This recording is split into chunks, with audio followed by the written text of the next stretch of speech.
मी आता BMCच्या पोर्टलवरती जाऊन या portal.mcgm.gov.in वरती जाऊन एक कंप्लेंट ऍप्लिकेशन लॉन्च करत होतो. Application to launch a complaint.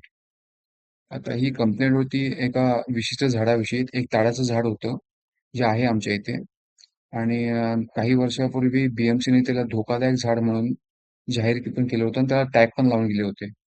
याच्या आधी बरेचदा आम्ही BMC मध्ये ऍप्लिकेशन केलं, कंप्लेंट केली आणि त्यानुसार त्यांनी त्या झाडावरती तो टॅग पण लावला होता की हे धोकादायक झाड आहे म्हणून.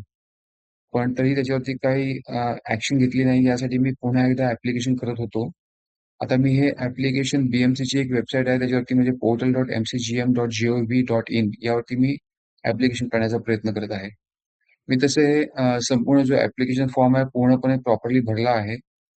कुठेही मी कोणतीही जागा ठेवली नाही आणि हा PPO नंबर वरती स्टार दिलेला आहे, पण इथे हे डिसेबल हे फील्ड डिसेबल दिसते. बाकीचे सगळे फील्ड्स मी प्रॉपरली भरले आहेत आणि जिथे जिथे स्टार आहेत ते सगळे फील्ड्स मी भरले आहेत.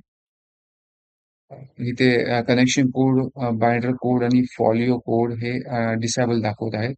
मी सगळं एलवार्ड भरला आहे आणि एलवार्ड आणि त्याच्यामध्ये एक प्रॉब्लेम दिसतो की आता वार्ड नंबर 171 मध्ये अं, एरुणकर एरुणकर म्हणून एरुणकर या आता आमच्या इथल्या नगरसेविका आहेत.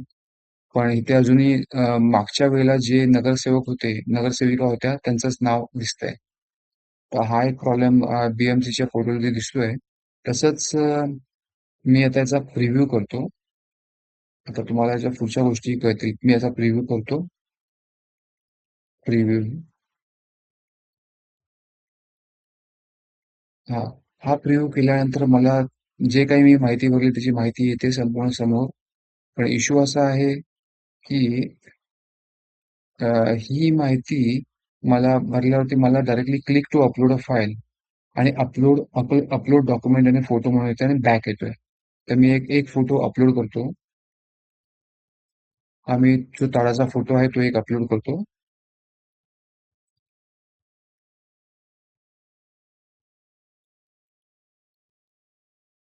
मी आता हा अपलोड डॉक्युमेंट आणि फोटोवरती क्लिक केला करतो मी. आता ह्याने हा फोटो अपलोड केला आहे असं वाटतंय. चूज हा त्याने ह्या इथे एक फोटो अपलोड केलेला दाखवतोय तो. आणि तो परत अपलोडेड फाईलने इथे ही दाखवले. रिमूव्ह बोलतोय आणि व्ह्यू बोलतोय. आता व्ह्यू करूया. व्ह्यू केला.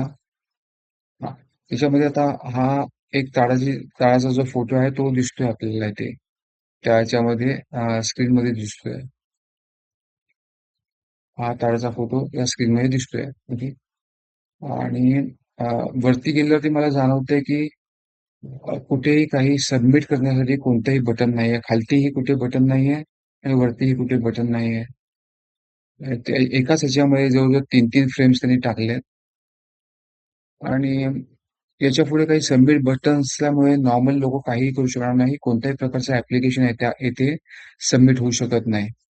तर हा मी व्हिडिओ बनवतोय खास की BMCला हा व्हिडिओ बघितल्यावरती BMCतल्या योग्य त्या लोकांना कळावं की हे हे हे हे जे हा जो फॉर्म आहे तो चालत नाहीये. आणि मला वाटतं BMC सॅप सिस्टम वापरते हे हे सगळं काही हँडल करण्यासाठी.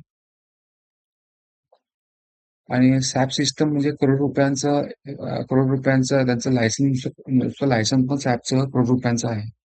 तर यासाठी BMCने योग्य ती याच्याविषयी खबरदारी घ्यावी आणि याच्यावरती योग्य ते निर्णय घेऊन हा प्रॉब्लेम सॉल्व्ह करावा की लोक याच्यावरती येऊन आपली कंप्लेंट टाकू शकतील. Thank you.